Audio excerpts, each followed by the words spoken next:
Sejam bem-vindas. Boa tarde, tribo mãe. Que bom estar aqui com vocês mais uma vez, né? E novamente para atender um tema pedido por vocês, o que me deixa muito feliz. Bom, nesses últimos 12 dias aí nós vivemos a perda e o luto da Rainha Elizabeth aqui no Reino Unido, e o tema tomou as redes sociais, as notícias e até mesmo as escolas por aqui. E muitas crianças entraram em contato com o tema morte e luto pela primeira vez.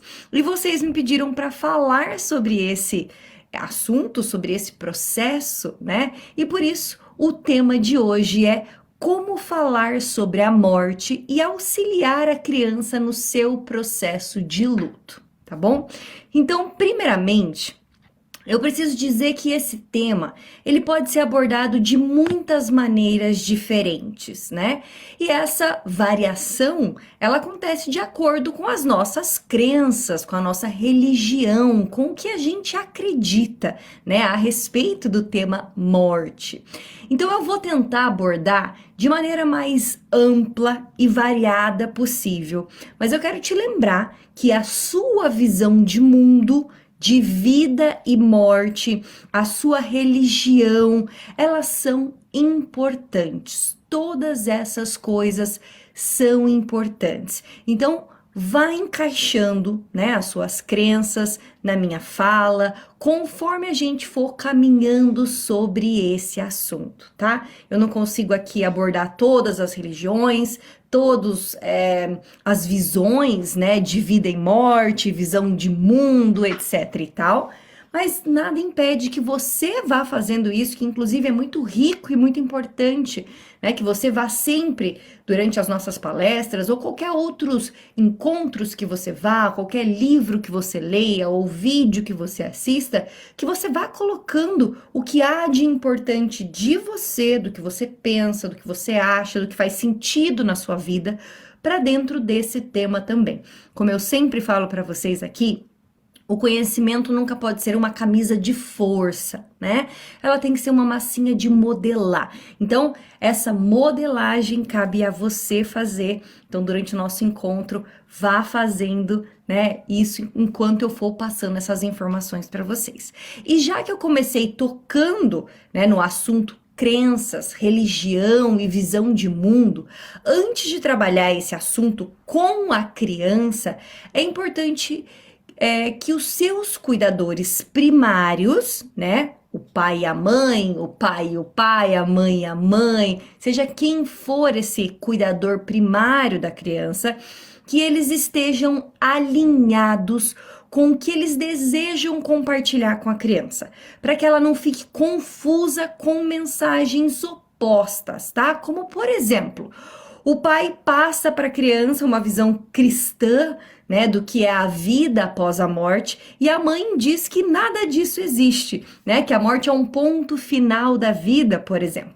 Então, o primeiro passo é entre os adultos, né, é decidir qual abordagem nós vamos usar. E a gente pode sempre mesclar, se for abordagens diferentes, né, e claro, a gente sempre vai trazer a criança para esse contexto. O que que ela acha, o que que ela imagina, o que que ela acha que aconteceu, né?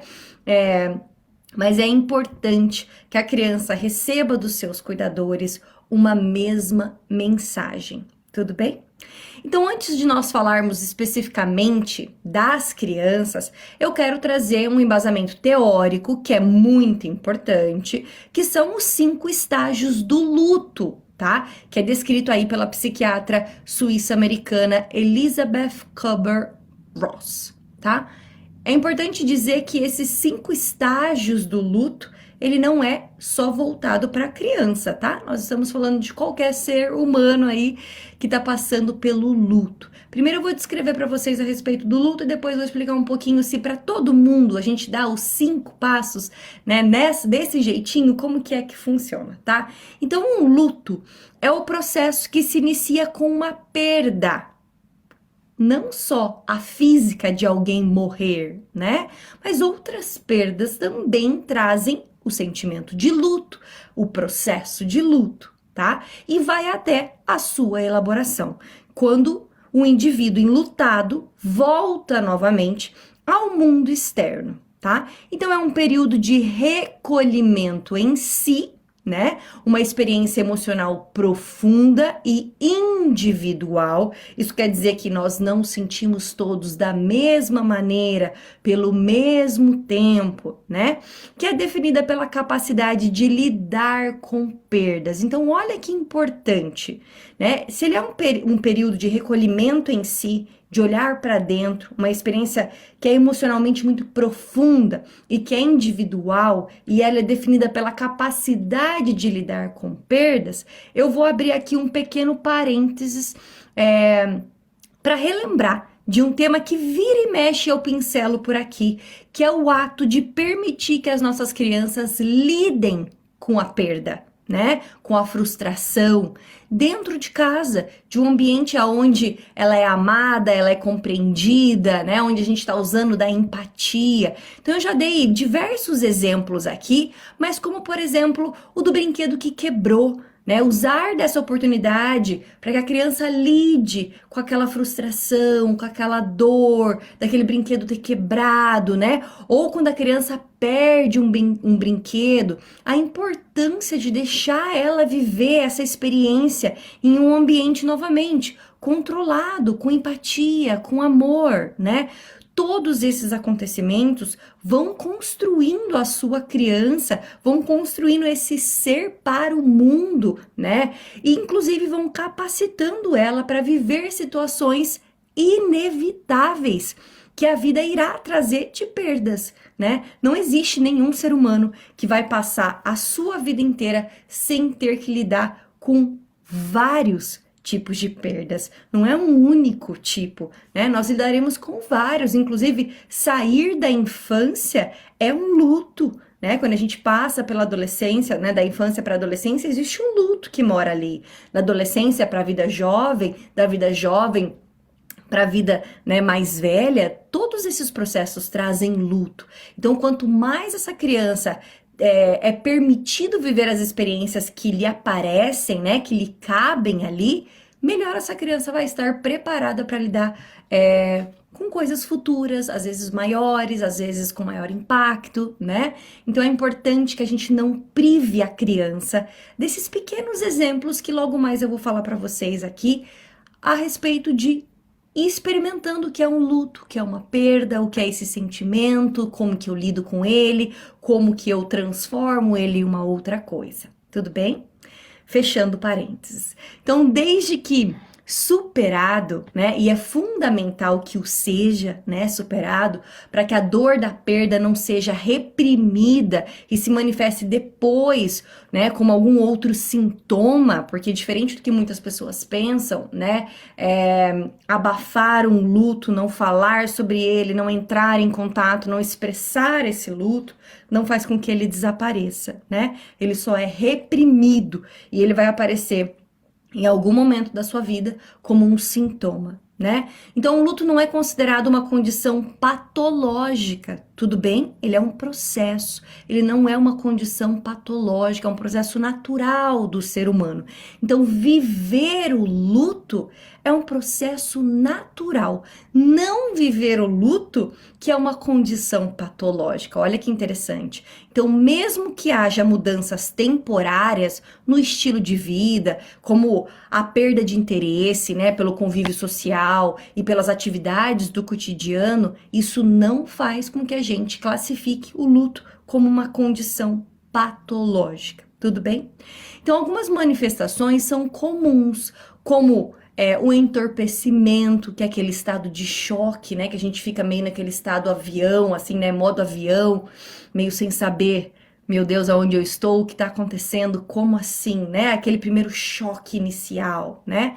A perturbação, crises de choro e dor profunda, sentimento de culpa, né? Lembranças de momentos em que poderia ter agido de maneira diferente, falado coisas diferentes, o desespero, hostilidade, raiva, falta de prazer e de interesse no mundo, todos esses sentimentos, todas essas manifestações são comuns, são esperadas, fazem parte do processo de luto. Eu sei que muitos de nós temos dificuldade de lidar com a dor do outro, queremos que logo eles saiam daquele processo, né? Queremos pegar aquela pessoa que está enlutada e levar ela numa festa, levar ela para alguma coisa interessante.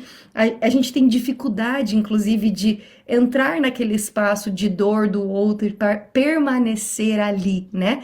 Que é uma função, né? Que é um trabalho muito comum para nós psicólogos. É sentar na frente da dor e dizer para ela: doa, se manifeste, eu tô aqui para te ouvir, joga para fora, repetidas vezes, a mesma coisa, até que essa ferida se feche, né?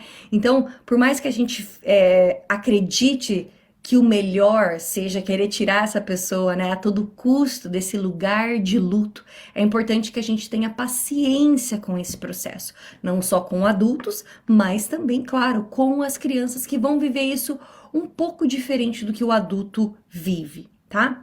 Então, cada indivíduo, ele reage de uma forma, né? Inclusive as crianças, existe uma variação também dentro da infância de como o luto é vivido. Então, de acordo com a sua estrutura emocional, com as suas vivências e com a capacidade para lidar com perdas, que é o que eu falei, né? A duração varia e a intensidade também para cada pessoa. Então, quais são os 5 estágios do luto, né?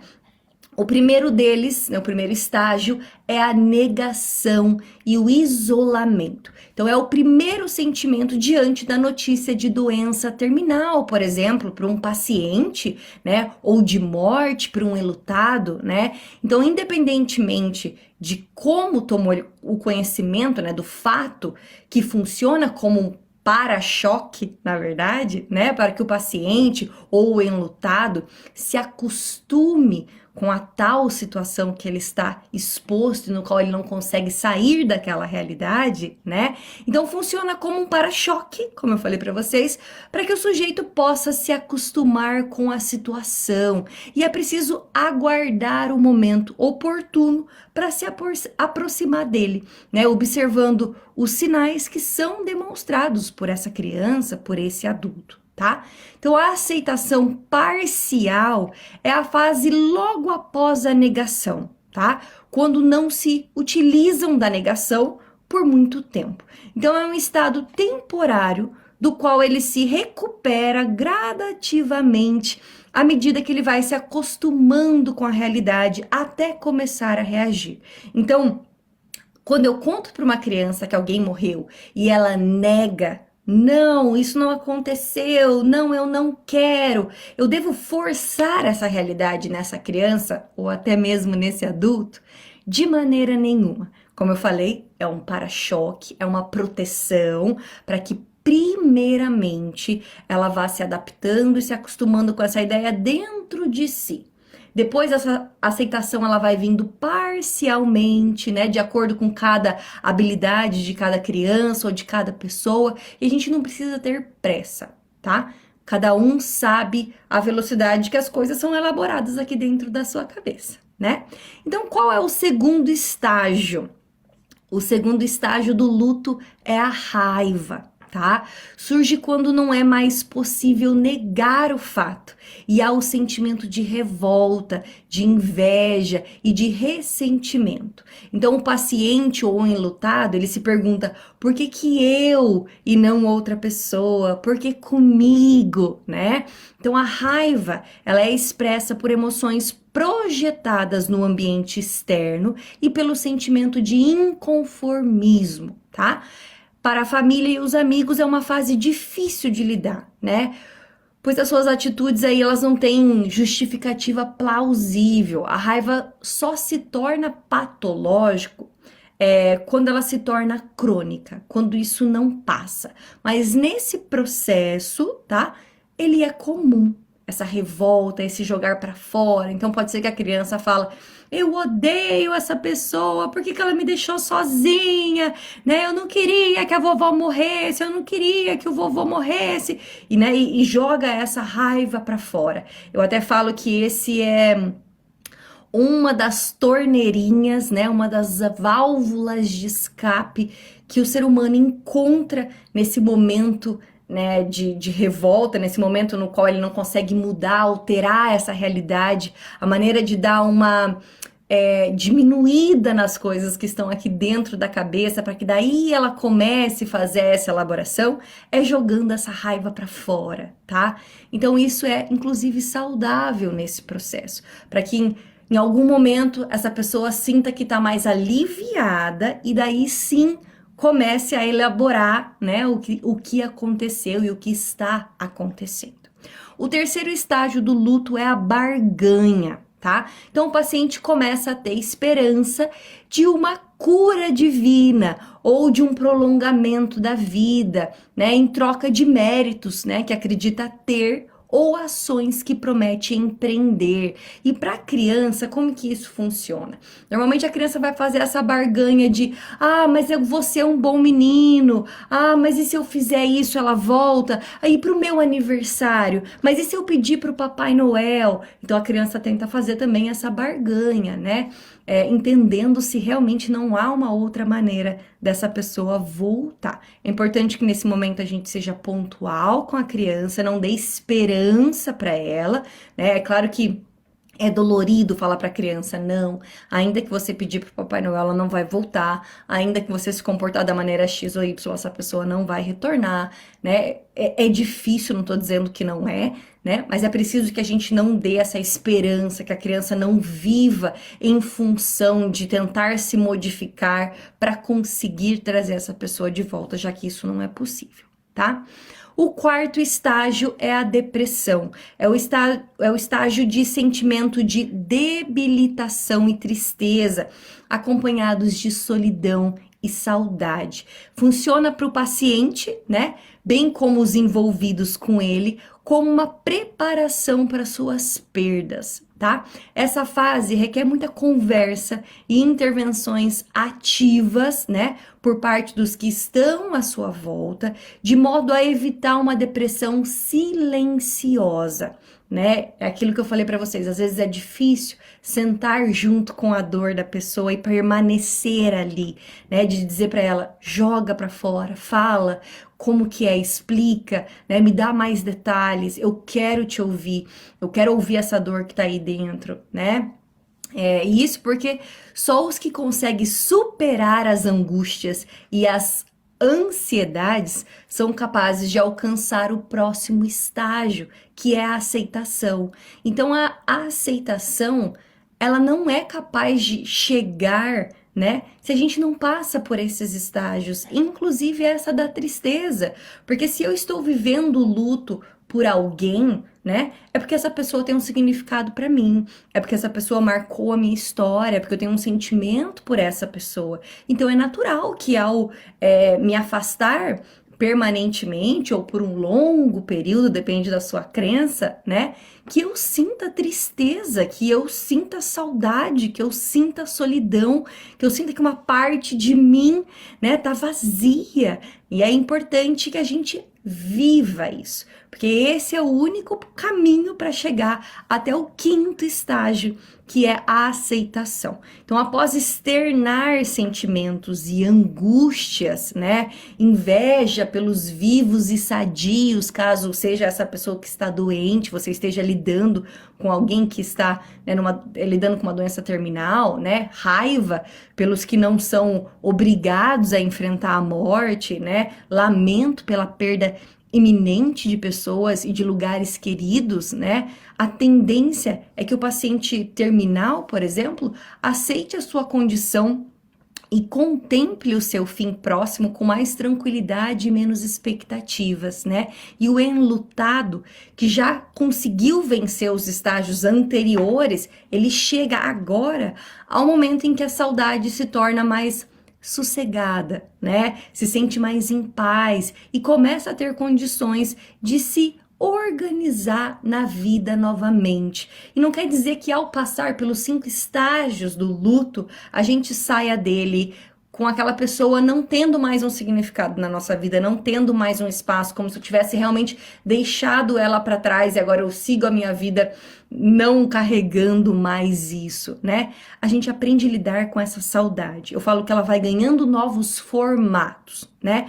Eu até ilustro dizendo que no começo o formato da saudade ali do luto, né, das pessoas que a gente perde, é um formato mais pontiagudo, cheio de espinhos, que dói carregar, que a gente não sabe como leva aquilo.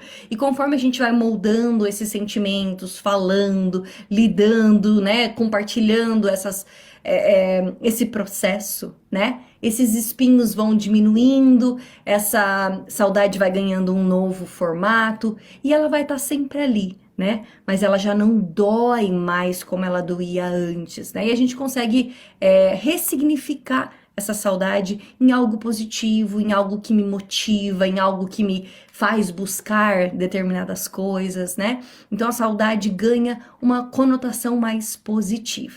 Então todo mundo vive os 5 nessa ordenzinha? Não, tá? E nem temos tempo, né? De tipo, cada fase dura 1 mês, né? A gente não tem esse tempo, como vocês sabem, o ser humano, ele é tão único, né? Eu falo que dentro da psicologia, nunca 1 mais 1 é 2. Né? Existem muitas variantes e como eu falei lá no comecinho, vai depender de muita coisa, né? De experiências já vividas, das suas crenças, o quanto você já lidou com perda, como você lida com elas, etc e tal, tá? Mas a estrutura é essa daí. Então, como que a criança compreende a morte?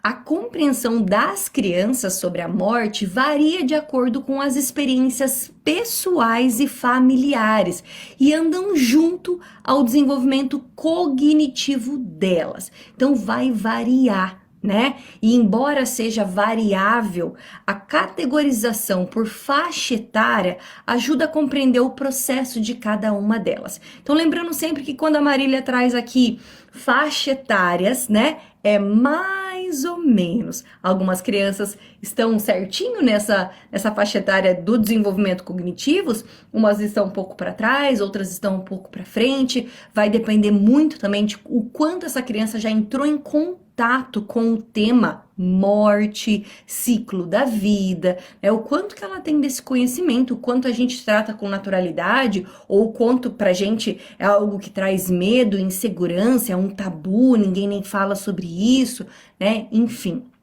Então vai depender bastante, eu vou falar aqui mais ou menos, né, essas categorizações por faixa etária para ajudar a compreender o processo das crianças que estão em cada uma dessas idades, tá?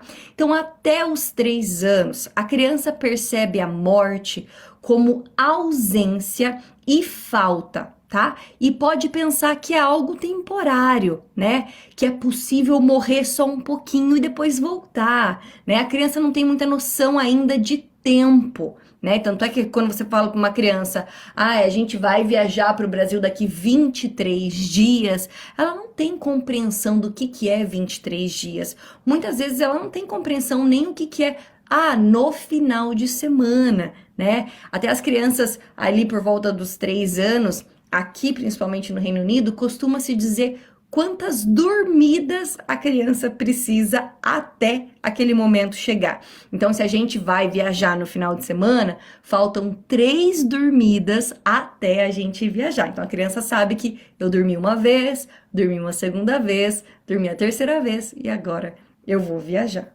Tá? Então olha só como não é só uma compreensão do que é a morte, mas também uma compreensão do que é algo temporário, o que é algo permanente, né? Então essas são outras características que a criança precisa ter já adquirido como conhecimento para entender o que é a morte.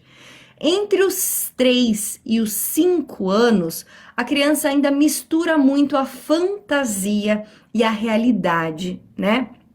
podendo criar aí teorias próprias ou mesmo se sentir culpada em relação à morte de alguém próximo. Então ela percebe que os adultos estão sofrendo e associam a morte a algo triste, se é essa a conotação que a gente traz para a criança. Tá? Então, lembrando que nessa fase aqui dos 3 a 5 anos, a criança ainda tem, ela vive fortemente a fantasia. Lembra que eu falei para vocês, quando a gente falou sobre os 3 aninhos de idade, que a criança não consegue distinguir o que é a fantasia e o que é a realidade, e muitas vezes, que ela pode subir em cima de um escorregador e pular de lá de cima, acreditando que ela é capaz de voar. Então, a criança, nesse período, ela mistura muito ainda a fantasia e a realidade. E logo eu vou falar para vocês algo muito importante em relação a isso, que é o manter para a criança a informação mais pontual e simples possível. Porque se a gente fantasia muito para ela aqui nessa idade, a gente traz mais uma confusão daquela ideia, trazendo inclusive pontos negativos da criança passar a ter medo de fazer coisas que a gente associou à morte, tá? Mas eu vou descrever isso logo já aqui no nosso encontro, tá? Então, voltando, entre os 5 e 7 anos, a criança já entende que o corpo pode parar de funcionar e tem mais clareza sobre o para sempre, ou nunca mais, ou por um longo período de tempo, né? E pode fazer perguntas mais profundas, inclusive, sobre as crenças da família. Então, ela pode colocar em xeque o que você está passando para ela como crença e ela perguntar, mas por quê? E se é assim, então por que é assado, né? A criança traz mais essas perguntas mais profundas entre os 5 e 7 anos. Entre os 7 e 10 anos, a compreensão está mais clara, tá? Mas pode haver dificuldade em identificar e expressar sentimentos. E a partir dos 10 anos, a criança já entende melhor conceitos abstratos, né? E pode compreender o que as outras pessoas estão sentindo sobre o fato. É importante lembrar, né, que essa classificação etária é apenas um norteador, tá, para o início de uma conversa. As percepções vão variar aí de acordo com as experiências já vividas pela criança, como a morte de um animalzinho de estimação ou de um familiar, por exemplo, tá? Para entender realmente o que se passa na cabecinha da criança, qual que é a visão que ela tem, o que ela compreende, o que ela acredita, é importante, sobretudo, ouvir essa criança, né? Conversar com ela a respeito e ouvir também o que ela conhece. Às vezes na escola ela já ouviu falar, às vezes um amiguinho da escola perdeu uma avó, compartilhou isso com ele. Então é importante que a gente tenha também, traga também, né, a criança para o centro dessa conversa e ela também possa contribuir, que não seja somente uma via, né, e que seja uma via de mão dupla, tá? Então vamos lá. Eu elenquei alguns temas importantes aqui para a gente abordar em relação ao luto. O primeiro deles é apresentar o tema antes para a criança. Então, a perda de uma pessoa querida faz parte da vida, né? Apresentar o tema para a criança antes que ela vivencie, né, facilita a assimilação gradual da finitude da vida, tá? Então a gente não espera acontecer para daí conversar com a criança a respeito daquilo, porque provavelmente um ou ambos, né, os cuidadores primários vão estar abalados com aquela situação, tem toda uma atmosfera ali de tristeza, de luto que todo mundo está vivendo e normalmente a gente não consegue daí trazer para a criança essas informações de uma maneira mais calma, né, de uma maneira onde a gente não vai chorar, não vai ficar tocado, enfim. Então é legal que a gente fale sobre isso, já que faz parte da vida antes da criança estar envolvida num acontecimento de luto, tá? Então, esperar a criança perder para ensinar a ela sobre perda é como agir só na crise, tá? Então, os adultos, eles ficam desconfortáveis, claro, tem todo o direito, inclusive, né? Mas ela deve entrar em contato gradualmente com o ciclo da vida, tá? Essas informações e essas próximas que eu vou falar aqui, ela é da Isabela Rispagnol, que é uma doutora em psicologia da clínica pelo Laboratório de Estudos sobre o Luto, tá? Da Pontifica Universidade Católica, né, de São Paulo. Então dá para fazer isso a partir de, por exemplo, das historinhas, né? Existem muitas histórias que envolvem luto, né? Em que a personagem principal perde alguém, um dos pais, normalmente a mãe, inclusive, nessas histórias de princesas mais antigas, né? Então é uma boa oportunidade, né, de aproveitar dessas histórias sem maquiar, sem amenizar a história, né? Quando algum personagem morre, sem falar, não aconteceu nada, na verdade ele foi viajar, né? Não, aquele personagem morreu, né? Ou quando ela perde um animalzinho de estimação, por exemplo, essa criança tem um animal, seja ele qual for, ainda que seja uma joaninha que essa criança tá e a joaninha parou de mover e aquela joaninha morreu, não, ela tá dormindo, né? Enfim, usar, né, dessa oportunidade para tocar nesse assunto. Isso não leva ao sofrimento, mas sim ao desenvolvimento de resiliência na criança, para que ela lide melhor com o sofrimento que ocorrerá diante aí de uma perda realmente significativa. Então, usar de uma historinha para falar, olha, ela perdeu a mamãe, por isso que ela tá chorando, ela tá se sentindo triste, porque ela não vai ver mais a mamãe, né, aquela personagem, ou um bichinho que morreu, né? Então, isso não causa um trauma na criança, tá? Isso dá oportunidade para ela de ir lidando com esse tema, de entender que, olha, isso acontece, faz parte, é natural, acontece com várias pessoas, em vários contextos diferentes, né? E filmes como O Rei Leão, Up, ou Viva a Vida, né? Que fala um pouquinho da crença mexicana, né, a visão, né, mexicana a respeito da morte, ajuda a introduzir o tema. Inclusive tem vários desenhos infantis que retratam o luto, às vezes muito rapidamente, dando enfoque já em outra coisa, mas estão ali, né, para que a gente perceba, para que a gente toque nesse assunto e espere também vir da criança as dúvidas, né, as perguntas que ela quer fazer e assim por diante. E a literatura infantil, ela também permite a abertura do diálogo a partir da ficção, tá? A contadora de história Flávia, acho que se diz Flávia Scherner, não tenho certeza, tá? Ela sugere uma lista de livros infantis sobre perdas e mortes no canal Fafá Conta. Eu vou deixar o link aqui para vocês dessas historinhas aqui no comentário desse vídeo, depois que eu terminar aqui. Então, só vocês clicarem lá. São vídeos no YouTube dela contando essas histórias e são excelentes ferramentas para a gente ir introduzindo. Assista você primeiro, para você saber o que fala, para saber se você está preparada para falar sobre esse assunto, de qual maneira você vai abordar, né?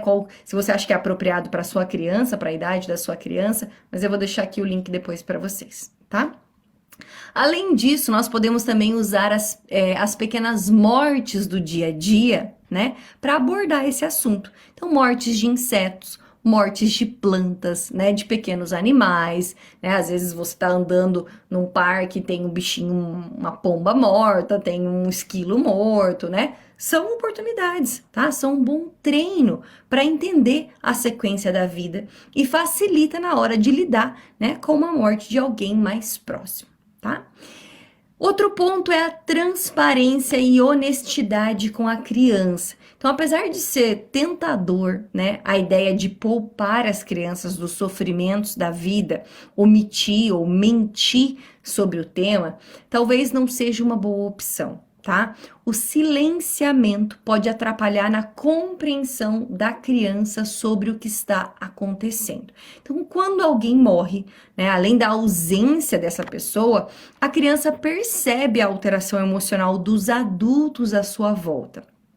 Então, ela pode sofrer igualmente, mas sem entender o porquê ela está sofrendo, tá? Então, não explicar o que está acontecendo ainda cria um tabu, né, sobre o assunto. uma aura de segredo, né? Como se a dor e o sofrimento fossem assuntos proibidos, que a gente vive cada um por si, não se fala nisso, né? Então a gente vive as dores também como família, juntos, nós choramos juntos, não tem problema nenhum em chorar na frente da criança, em dizer que você tá sentindo saudade, que você tá com uma dor no coração, que aquela pessoa era importante para você, né? Então a gente vive isso em família, porque a criança também possa sofrer, né? Sentir o luto no lugar onde ela compartilha com outras pessoas, e não aonde é cada um por si, né? Cada um fecha-se dentro do seu quarto e chora dentro do seu próprio quarto sem incomodar o outro, porque já estamos todos enlutados, né?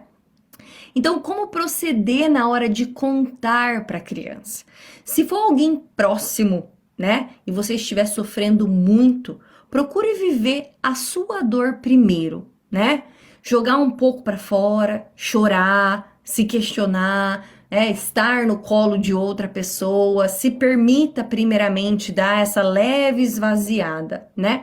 E na medida do possível, vá se acalmando antes de entrar em contato com a criança.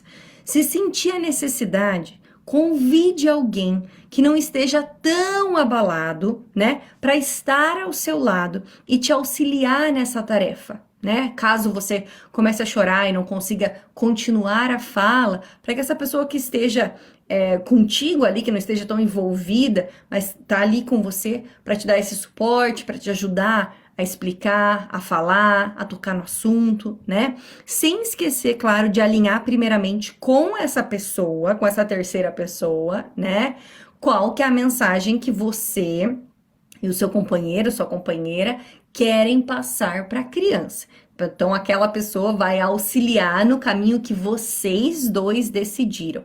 Mas se você estiver se sentindo muito abalada, é importante ter uma outra pessoa que tá ali meio que como um porto seguro, né? Tanto para a criança quanto para você, para que você possa comunicar para a criança o que aconteceu. Então, use uma linguagem simples, né? Que o seu filho entenda. E se você tiver filhos em idades bem diferentes, com compreensões diferentes, dê a notícia separadamente, tá? Respeitando o nível de compreensão de cada uma delas. Isso é importante, porque às vezes você tem uma criança e tem um adolescente, né?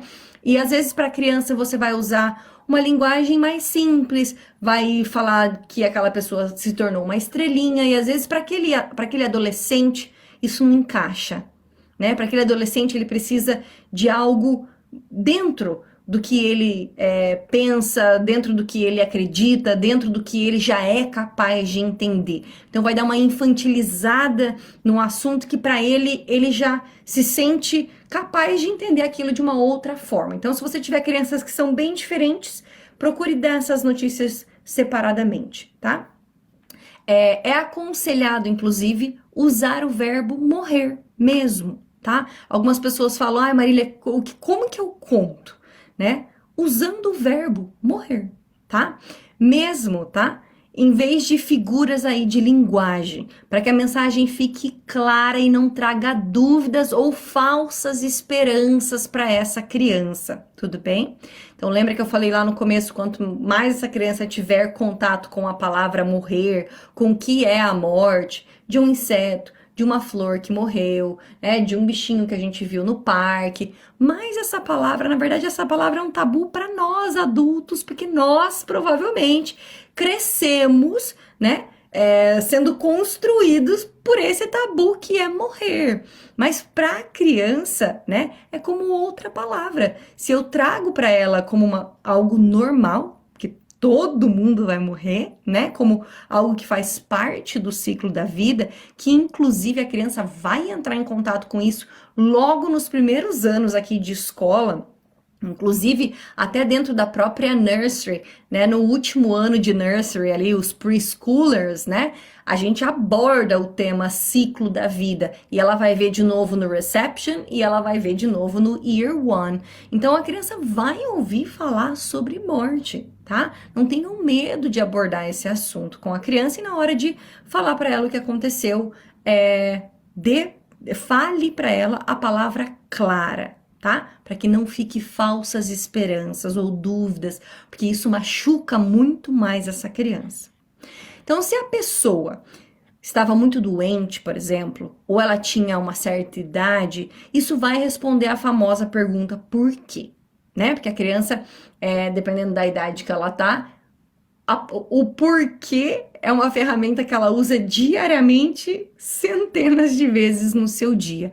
E ela pode vir com essa pergunta para ti: por que que aquela pessoa morreu, né? Se essa criança já tem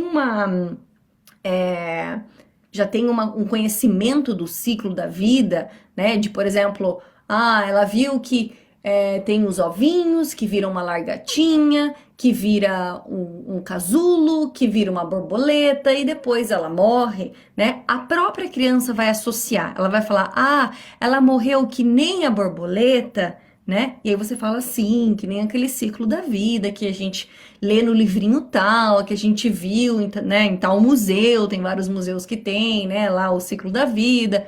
Então é assim, né? Como faz parte do ciclo da vida, essa pessoa morreu. Já se a morte foi inesperada, tente explicar de maneira mais lógica possível o que aconteceu, né? E que não temos controle absoluto da vida, né? Que imprevistos acontecem. Porque pode ser que a criança fale, mas a gente não estudou, né? Que o bebezinho nasce, ele cresce, se desenvolve, vira adulto, e daí depois ele fica idoso e depois ele morre. Como assim fulano tão novinho morreu, né? Como que a gente explica isso para uma criança, né? Claro que você pode explicar da maneira que você quiser, mas dizendo de maneira bem clara. Foi um acidente de trânsito, foi, sei lá, algum acidente que aconteceu, né? E a gente não tem controle sobre todas as coisas e às vezes sai fora desse ciclo que a gente veio estudando aí, tá? Já as metáforas, né, que os adultos usam para falar de morte, podem não funcionar tão bem, principalmente para as crianças menores de 6 anos. Então, por exemplo, presta atenção no que eu vou dizer. Dizer que o vovô foi viajar. O vovô foi viajar para um lugar bem distante, ou que a tia foi morar com o papai do céu, ou que o primo vai dormir para sempre. São conceitos difíceis para as crianças mais novas. Eles ficam imaginando por que o papai do céu não deixa o meu avô vir me visitar? Ou por que ele levou a pessoa que eu amo embora? Né? Então o papai do céu, ele é um vilão que leva embora as pessoas que eu amo, né? Então, as crianças podem ficar com medo, por exemplo, de dormir, né, e não acordar mais, quando eu falo que, o seu primo dormiu para sempre, né? Ou do papai ir viajar e nunca mais voltar, quando eu falo que, né, a titia foi fazer uma longa viagem, né? Então, pode ser que as crianças acabem criando fantasias ao redor daquilo que a gente traz para ela, tá? Então seja simples e espere pelas dúvidas da criança. Então nós temos o hábito de antecipar, né, a angústia da criança pela nossa própria, né? E por vezes nós damos informações além das que ela precisa e pediu, né? Então dê tempo para ela compreender, né, tudo que está acontecendo e vá respondendo as dúvidas conforme elas aparecem. Mantenha aberto aquele tema, pergunta como que ela está lidando com aquilo, né? Que se ela quiser perguntar outras coisas, ela pode perguntar, mas espere que ela, né, vá abordando. É claro que você pode usar de livros, existem vários livros que abordam, inclusive especificamente, do vovô, da vovó, da titia, seja lá quem for, né? Existem vários livrinhos que falam sobre a morte de maneira bem lúdica para as crianças e de maneira bem responsável, inclusive, sem fantasiar muito, né? Então a gente pode ler um livro que vai falar sobre isso, se a criança deseja, né? A gente vai perguntar para ela, a gente vai compartilhar com ela. Hoje a mamãe tá com esses olhos vermelhos porque eu chorei, porque eu ainda estou com saudade, porque o meu papai, que é o seu vovô, tá me fazendo falta, né? A gente também vai dando para a criança esse, olha, não é porque acabou né? A gente enterrou aquela pessoa que eu ainda não sinto falta, que eu ainda, né, não choro. Então fica tranquila, se você sentir também saudade, pode falar pra mamãe, pode falar pro papai, pode compartilhar o que é que você tem de dúvida e assim por diante. Então é importante abrir um parêntese aqui para dizer que a criança não nasce com uma conotação negativa ou assustadora da morte. Esse é um tema neutro para ela, tá? E como ela vai enxergar, né, e viver esses temas da morte vai depender do que ela vai receber de informações da família, tá? E claro, né, da onde mais ela está, como escola, grupos, etc e tal. Tá bom? Então, às vezes a gente tem medo de falar porque nós temos esse conceito, né? E nós dentro da nossa cultura, inclusive, porque existem várias outras culturas que veem isso de maneira diferente, né? A comemoração mesmo do Dia dos Mortos no México é uma celebração, é uma festa, né? Com tudo de gostoso para comer, com muita cor, com muita alegria, relembrando as coisas boas daquelas pessoas que partiram ali daquela família, né? Então, essa é a nossa conotação, né? Mas varia de acordo com as culturas também. Então, quanto mais a gente busca passar isso de uma maneira natural, de uma maneira sem estereotipos, sem essa coisa de, ai, não fala isso, não fala em morte, né? Não, e fica trazendo todos esses tabus para a morte, né? Quanto mais a gente trabalha esse assunto com naturalidade, mais a criança também vai enxergar isso com naturalidade, tá? Às vezes o que precisa ser curado e mudado é primeiramente dentro de nós adultos, tá? Para que essa criança possa receber e lidar com essas informações da maneira mais natural possível, tá? Então, nesse sentido, a metáfora de virar uma estrelinha pode ser mais eficiente para suavizar um pouco o assunto, especialmente entre os mais novinhos, tá? E não precisa esconder o seu sofrimento, como eu falei, entender que os adultos também têm momentos mais vulneráveis de tristeza, incerteza, também ajuda no amadurecimento emocional das crianças. Então, se os pais conseguem falar sobre isso com honestidade, a criança aos poucos vai aprender a fazer o mesmo, tá? Ela se espelha muito na nossa maneira de lidar com aquele luto, tá? O terceiro ponto não é preciso saber todas as respostas. Muitas vezes a vontade de evitar o assunto é causada pela própria dificuldade, né? De entender o que aconteceu. Como que eu vou falar do que nem eu mesmo sei, né? Se pergunta aí vários pais, inclusive. Então é importante lembrar que cada cultura, religião ou família constrói narrativas diferentes sobre a morte. Não existe apenas uma, não existe a certa e a errada, né? Compartilhar a dúvida ou as crenças é uma forma saudável de elaborar e acolher os sentimentos e criar, né, uma interpretação para o que aconteceu.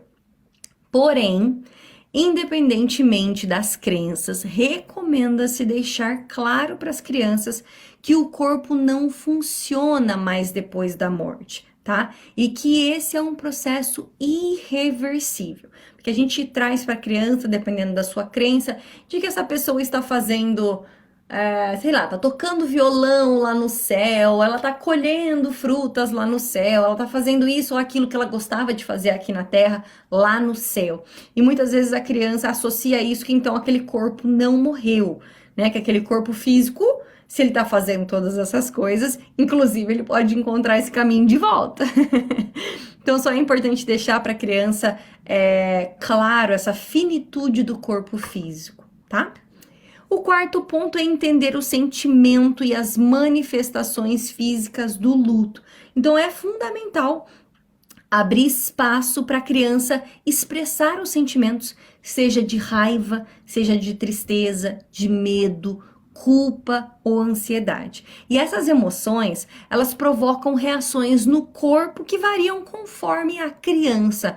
Então, vontade de chorar, sentir uma certa fraqueza, vontade de não fazer nada. Algumas pessoas, inclusive, sentem náusea, tremor, aperto no peito, embrulho no estômago. São reações normais ali quando a gente recebe a notícia, né, de que alguém morreu, e não é diferente para criança, tá? Pode ser que ela tenha manifestações físicas também, tá? Então, pergunte à criança como que ela está percebendo tudo que está acontecendo, né? Deixe ela falar livremente, converse sobre essas percepções também. É importante, né, para a elaboração do luto, o autoconhecimento, né, o desenvolvimento emocional, tudo isso anda junto aí nesse processo de luto, tá?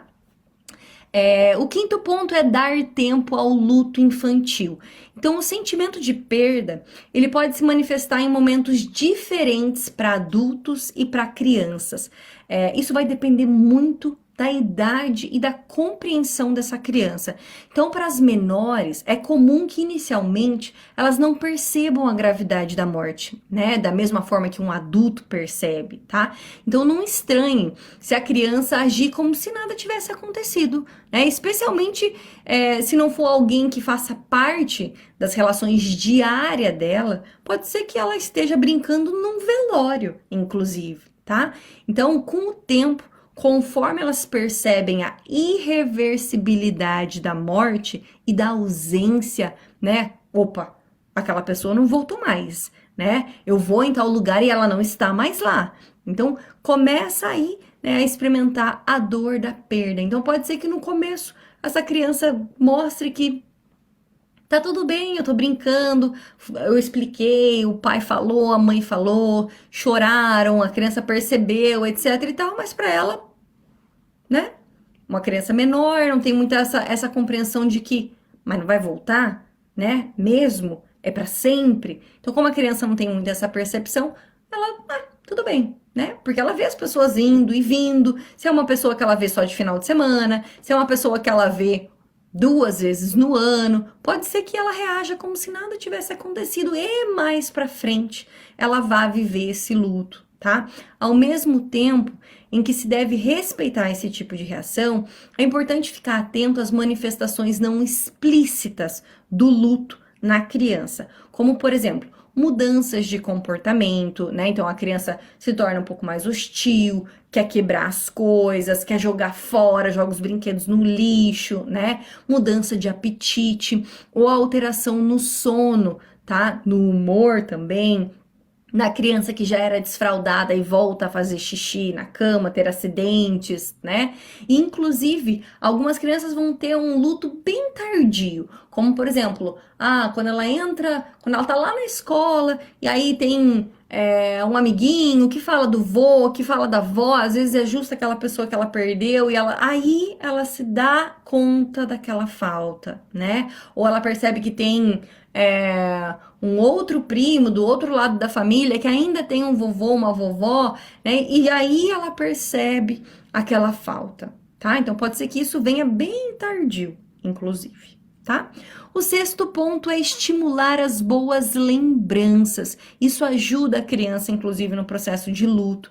Então, lembrar de histórias, rever fotografias, vídeos, é uma forma de mostrar à criança que a pessoa que faleceu poderá não estar mais junto ali presencialmente, mas que ela continuará fazendo parte da nossa memória, né, de cada um de nós. Então a gente pode sim falar sobre essa pessoa, a gente pode sim ver fotos e vídeos, né, dessa pessoa, tá? E que por mais que seja triste pensar que não teremos mais essa pessoa por perto, nós podemos sempre visitar as lembranças dela, né? Então, desenhar ou escrever uma carta, né, de agradecimento, os momentos vividos, também são formas de assimilar, né, aos poucos a morte. Eu já lidei com algumas crianças que lidaram com a perda de seus cuidadores primários, um ou outro. O que funciona muito bem para a criança, quando a gente fala que aquela pessoa, o pai ou a mãe, a avó, o vô, seja lá quem for, se tornou uma estrelinha, a criança associa muito o céu aonde essa pessoa está, né? O lugar aonde essa pessoa está. E para as crianças mais novas, é um conforto muito grande ter algum tipo de contato, tá? E daí pode ser nas fotos, nos vídeos, mas uma coisa que eu pessoalmente presenciei ao lidar com lutos de crianças foi o fazer um desenho, ou a criança que já consegue escrever algumas coisinhas ou uma cartinha, de amarrar esse desenho ou essa cartinha num balão a gás, né? E soltar esse balão a gás para que essa imagem, para que essa cartinha vá até a esse mamãe, papai, vovó, titia, sei lá, essa pessoa que faleceu. Para a criança ali até os seus 4 anos, 5 anos, ver aquilo indo para a pessoa que mora no céu, para elas faz muito sentido e é quase que um bálsamo assim para o coração de que de alguma maneira eu posso me despedir agora, né? Talvez a criança não participou ali, né, do funeral e ela quer ter esse momento para se despedir, essa pode ser uma opção, tá? E falando nisso, né, a criança deve ir ao funeral. Então, os rituais de despedidas permitem uma melhor compreensão do processo da morte, tá? Mas a decisão de levar ou não a criança cabe à família e não existe certo ou errado, tá? Se a opção for levar a criança ao funeral, é importante que haja um adulto próximo àquela criança, tá?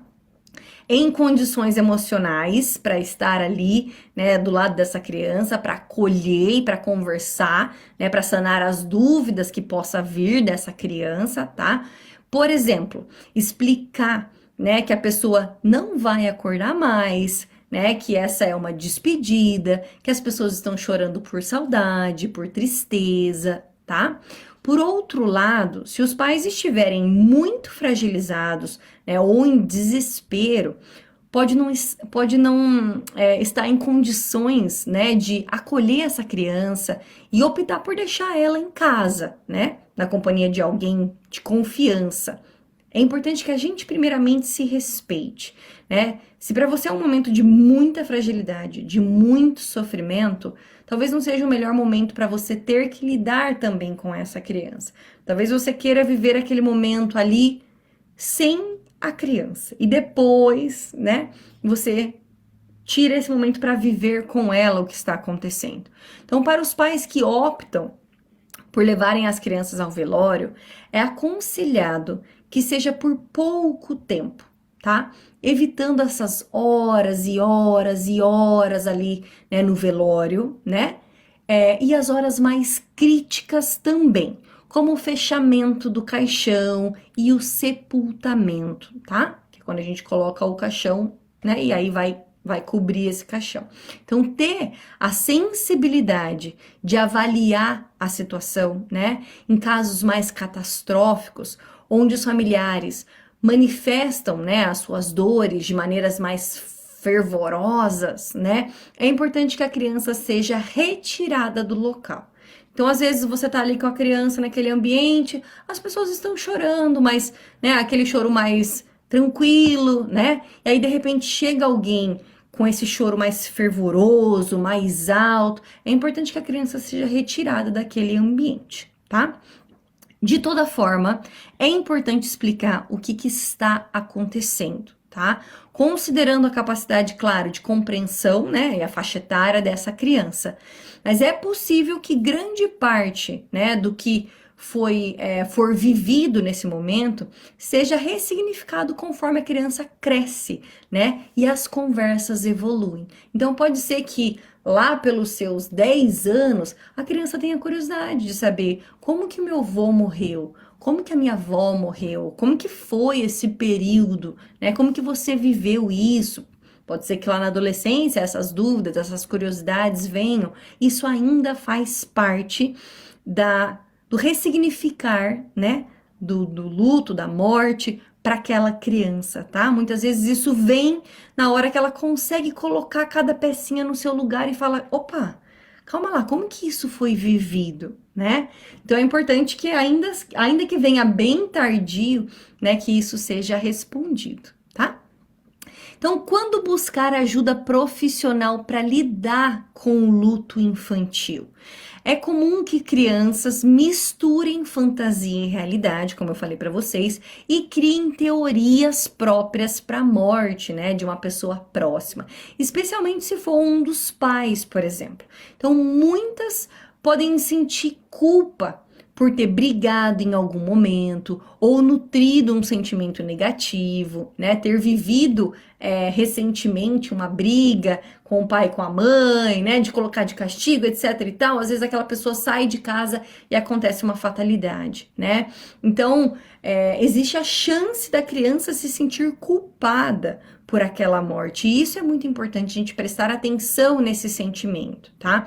Então, esses pensamentos, eles podem levar à autopunição, né, ou ao isolamento, e a recusa de falar sobre o tema, né, isso deve levantar uma anteninha, né, de atenção, de preocupação.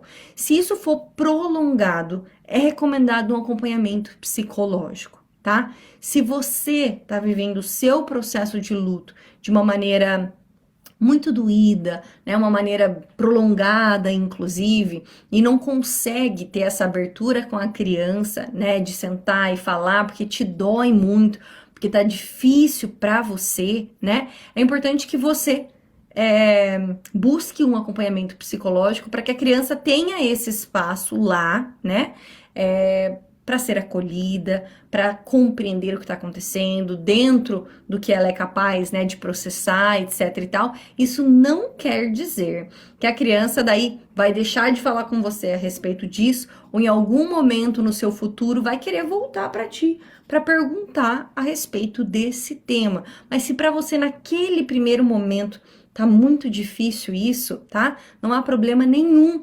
em trazer essa segunda via aqui, né, para que essa criança possa também ser atendida enquanto você não consegue atendê-la, e depois lá na frente vocês se encontrem para conversar, daí já mais, né, elaborado o luto para ambas as pessoas. Mas em geral, quando a dor do luto é vivida plenamente, com espaço para conversa e elaboração dos sentimentos, né? Ele se conclui naturalmente, tá? A fase final do luto, né, vem com a aceitação que eu falei para vocês, que abre um espaço, né, para um novo modelo de vida sem aquela pessoa que se foi, mas com as lembranças, os ensinamentos que aquela pessoa deixou, com o amor que ela transmitiu e assim por diante. Tudo bem? Bom, espero que vocês tenham gostado desse tema, espero que vocês tenham entendido. Qualquer dúvida, mandem lá no grupo para a gente conversar mais a respeito disso.